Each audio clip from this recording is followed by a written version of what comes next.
Happy Monday. My name is Michael Leeserman here with the Trial Guide's Tip of the Day. The date is June 8th, 2026, and our tip today comes from Rick Friedman's book, The Way of the Trial Lawyer, Beyond Technique.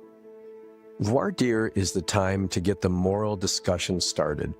Our job is not to advocate for a particular position, but to be curious about the jurors' moral reactions to various positions.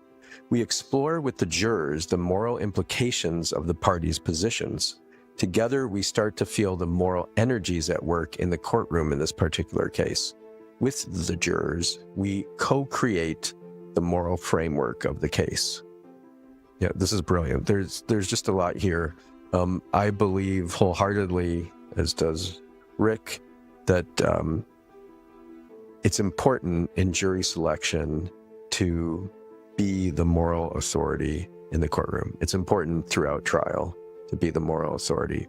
A lot of lawyers talk about the most important ingredient to trial is credibility. And when I dissect and analyze, what does it mean to be credible? There's a lot of things that go into that. Honesty, vulnerability. I believe most important is moral authority. And what Rick Friedman's saying here is just so important in jury selection with everything we do, but especially with the moral authority. And that's to create that in the discussions you have in jury selection. I would say that that's the number one goal of jury selection, right? It's not to argue your case. Thank goodness for the rule, you can't argue your case. Lawyers try to do it anyhow, but that's not the best use of jury selection. Not in my opinion, not what's worked for me. What's worked for me is to get discussions going and to co-create the framework of the case, and especially the moral authority. What does that mean in specifics? Well, the way most people talk about moral authority is not using those words. I've never used those words in jury selection, but it might be what's right and what's wrong. You know, here's a case where young man's leg was amputated when he was hit by a truck. We're suing a big company that owns the truck. How do we go about deciding who's right and who's wrong? What would be fair to consider and what wouldn't be fair to consider? You know, and I might even suggest, I mean, could we agree it's not fair to consider sympathy? Right? You don't need to say that there's going to be a jury instruction. The law says you're not to do that. You can do that in closing if you want. But also, that's just not fair. Like, just because you feel bad for this guy because his leg was cut off, that alone doesn't mean you can decide in his favor, right? The other side has had to do something wrong. What you'll hear is that they weren't reasonably careful. Could we agree on it?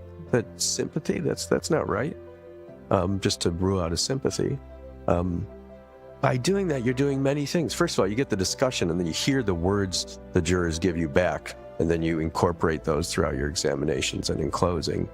And also, you're showing you want to win for the right reason, not out of sympathy, but because the other side didn't do what was reasonably careful, therefore they broke the law. That's the right reason to hold them responsible. When you start using language like that, it's very powerful. It's simple. And the most powerful ideas are simple. People want, there's complexity in cases, and to the extent we can simplify those, make it a morality tale, good and evil, not exaggerating. If there's not evil there, then there's not. But to me, evil is that which unnecessarily causes suffering. Many times there is evil there. So we want to show why we're right, why they're wrong, and be able to be the moral authority in the courtroom. Let's take a deep breath together and be grateful to be alive today. May we be mindful of the work we do and the impact it has on others. Every document we draft, every call we make, every argument we present, may it be done with full awareness and intention. May we remember that our work ripples outward in ways we cannot always imagine. May those ripples reduce suffering in the world and increase justice. Now, 3 sounds of the bell to help you enter a sacred place, whether that's a silent meditation practice, a prayer practice, Or just let the sounds of the bell wash over you and remind you that your work today matters.